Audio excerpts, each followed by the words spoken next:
to today's video. And the topic we're going to talk about, like I said, we were going to talk about last week when I did my Why Should Republicans Be Optimistic for 2020. We're going to actually talk about why Democrats should be optimistic for 2020. Because I don't feel like picking sides. Also, I think it's bad methodology and doesn't help anyone if I pick sides. Okay? In addition, I actually do believe there are reasons why Democrats should have some level of optimism for 2020. Even though I don't, well, never mind. So the first thing I'm going to do is I'm going to fill in the states that they won by a more than fair margin, or not more than fair, that sounds wrong. States that are generally considered to be safe for the Democrats, as I don't really think they are on the map to lose them. We're going to go ahead and mark that district off. Vermont, obviously. Yeah, and that's about it. I'm actually going to throw New Mexico into this. I've said I'm going to do that before, but I'm definitely going to do it. Anyway, so watch Democrats be optimistic. Well, they made some gains in places like Texas and the Deep South, South Carolina being a notable state. In addition, Trump is, well, he's unpopular, to say the least. Think he, let's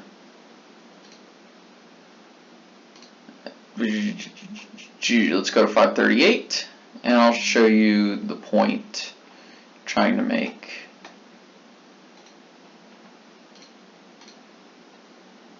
So we're going to go here where Trump is hovering in the low 40s. Remember, don't look at all adults. Likely and registered voters are good. He's kind of hovering in this low 40s now after having a relatively good run where he was in the mid 40s and essentially where Obama was. And part of this is from his campaign being slightly slimy from a financial standpoint, a campaign finance standpoint. I don't think it has, as far as I can tell, the only people who care about the collusion stuff right now are hardcore Trump supporters who think it's a load of complete horse manure, and the people screaming it on 24/7 news media who actually think it's going to bring down the Trump presidency and all congressional Republicans and set up a Democrat dynasty that turns America into a model of what progressive Europe should become. Obviously, both are strawman arguments, but the point is that the only people who care are the people who are either extremely for Trump or extremely against Trump. Sensible people in the middle are like, if something comes of it, something comes of it. Other than that, can you please quit shouting about it, you two? You know, I don't care who started it, but I'll finish it. Or something along those lines. Like an angry parent looking at their two children like, don't make me turn this car around.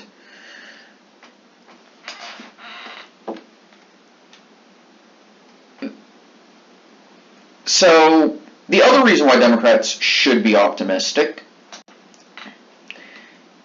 is because they definitely have some momentum. And it can be reasonably argued that Clinton was just a bad candidate, and that a better candidate who isn't as corrupt, doesn't have as much baggage, could do a very good job and probably win an election. You know, all they would have to do is recapture states that they lost that they normally win in the Rust Belt, toss in winning Maine's at large, win New Hampshire, win Colorado, win Nevada. They're already there. at 270. They don't need Iowa, they don't need Ohio, they don't need Florida or North Carolina or Arizona or Texas. Republicans need to pick up a large swing state, like a Virginia, or a Pennsylvania, or a Michigan, or a Wisconsin.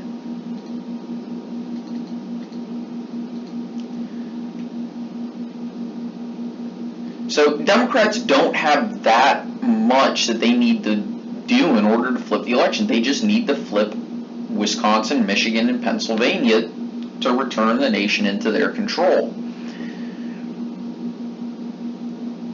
And that would be the easiest thing to say in terms of why they need to be optimistic. Here's the other reason they should be optimistic. Younger people are starting to vote more and more, and the millennial generation is overwhelmingly not just Democrat, but progressive.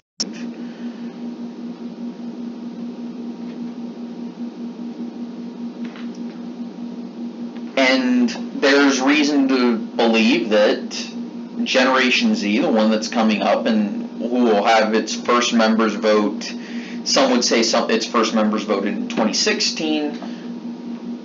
I personally believe that the first Gen Zers are going to be the ones who are voting in 2020 and this set of midterms.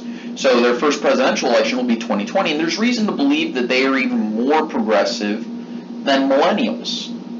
Now, of course, I'm a rare example of a millennial who identifies as something other than a Democrat and a progressive. I consider myself a libertarian, though most people just label me as conservative. And some have even called me ultra-conservative, but that's beside the point. And my little brother, he's an exception as well.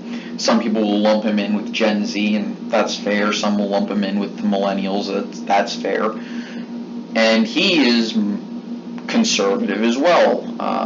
More conservative than myself, in fact. But I wouldn't call him an ultra-conservative. Of course, I know a bunch of conservatives who are younger than myself, but that's just the nature of the beast, you know. I live in a rural area, people are generally more conservative. That's beside the point. Overall, statistically speaking, millennials are progressive, almost overwhelmingly so.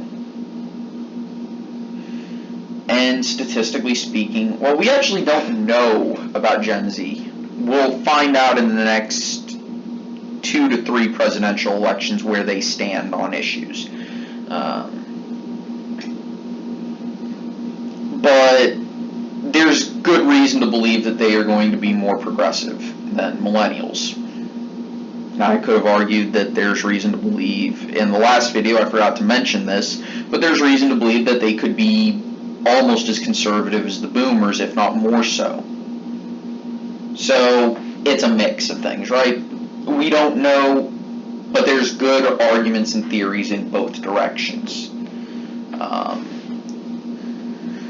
But here's the thing, Democrats can definitely retake states like Iowa, Ohio, Florida. They can expand and take North Carolina and Arizona.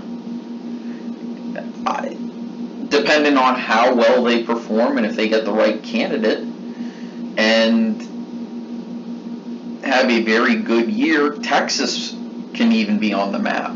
Now, I'm a little skeptical about this one, but it could be on the map. Georgia is also a state that is sometimes considered on the map. This district in Nebraska, they could recapture that district. There's a not so subtle chance that they win Indiana. But the point I'm trying to make with this video is there's reasons for the Democrats to be optimistic. I think their ceiling right now is probably 344. Or let's put it at 359. Let's give them North Carolina just to be on, to be there. So 359, I think, would be the Democrats' absolute ceiling, though I can see arguments for them getting Georgia. I can see arguments for Texas.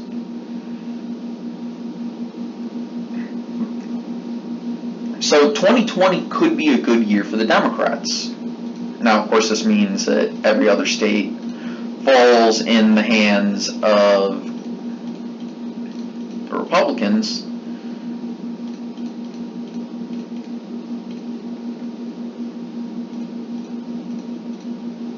And there we go. So this is the way this is the most, this is about where I think the Democrats' 2020 ceiling is. I do think they have a floor, and their floor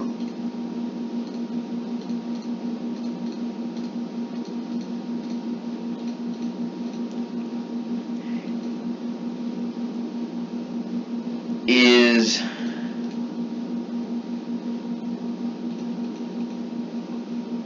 not the first district, derp.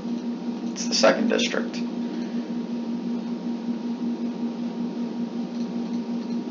I really honestly believe that the floor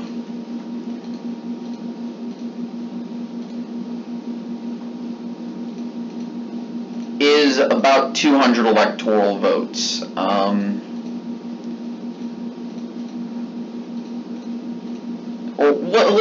Let's put it at 199 just for the sake of argument. I do think Virginia is possible for the Republicans, but this is the floor, and it doesn't take much in order to turn it back. Virginia is not that likely for the Republicans, let's be honest.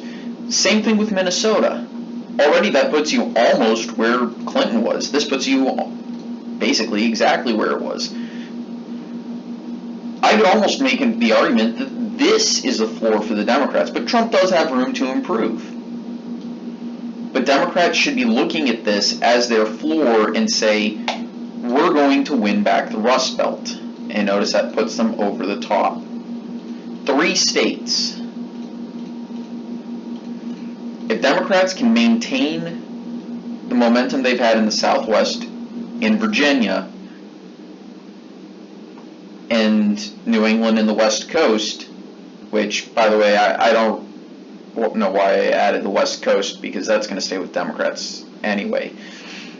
If they can maintain everything else and play offense and pick off all 3 of these states, they win.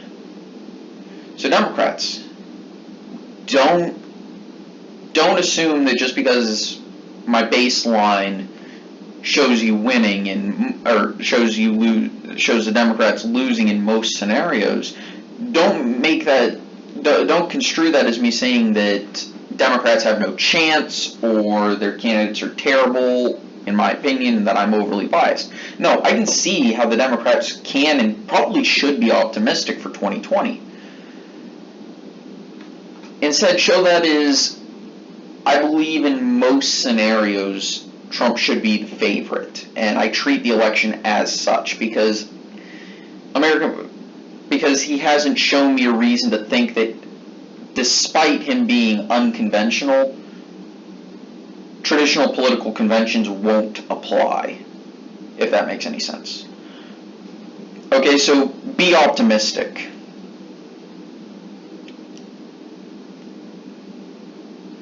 Because it's only 3 states that the Democrats need to flip in order to get the White House back. Anyway, thank you so much for watching. I hope you guys enjoyed. Take it easy. I'll see you guys next time. Bye.